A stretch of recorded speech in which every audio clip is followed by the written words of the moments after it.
आज आहे 3 जून 2025 आणि मी आलो आहे माझ्या सेलू तालुक्यामध्ये आमच्या मामाच्या गावी आणि मामाच्या शेतीमध्ये आणि आज या ठिकाणून महाराष्ट्रातल्या शेतकऱ्याला अंदाज देणार आहे। आणि तुम्हाला एक सांगू इच्छितो 2020ला आलो होतो त्यावेळेस नेमकी मामा आमचे लिंबू लावू लागले तर त्यावेळेस आलतो तर हे बघा 5 वर्षामध्ये फळ निघाले।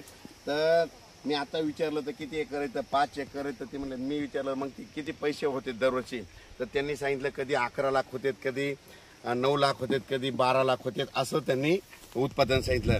तर या ठिकाणून मी महाराष्ट्रातल्या शेतकऱ्याला अंदाज देणार आहे। राज्यातल्या सर्व शेतकऱ्याला सांगू इच्छितो तुम्ही काय करा 6 तारखेपर्यंत तुम्ही शेतीची कामं करून घ्या।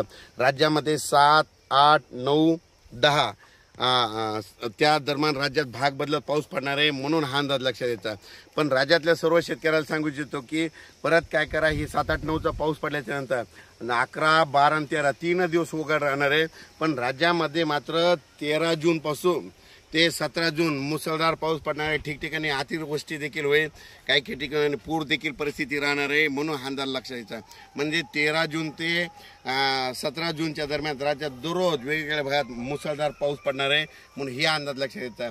म्हणून जर सर्व शेतकऱ्यांनी काय करायचं ज्यांची शेतीची कामे राहिली असेल तर तुम्ही काय करा ह्या म्हणजे आणखी 6 तारखेपर्यंत करून घ्या। ज्यांच्या जमिनीमध्ये ओला असेल तर तुम्ही पेरणीचा निर्णय स्वतः घेऊ शकता। आणि खास करून या ठिकाणी आल्याच्या नंतर म्हणलं या ठिकाणी तुम्हाला एक सांगू इच्छितो की 2019-20ला ही बाग लावली होती आणि या ठिकाणी आता म्हणजे या 25ला आल्याच्या नंतर पाहू शकता एवढ्याले लिंबुनीचे झाड आहे आणि या ठिकाणी खास करून अंदाज दिलेला आहे। राज्यातल्या सर्व शेतकऱ्याला सांगू इच्छितो की राज्यातल्या सर्व शेतकऱ्याला सांगू इच्छितो मी म्हणलं होतं ना 31 पासून ते 6 जून पर्यंत असं वारं सुटणार आहे तर हे वारं सुटलं पाहू शकता।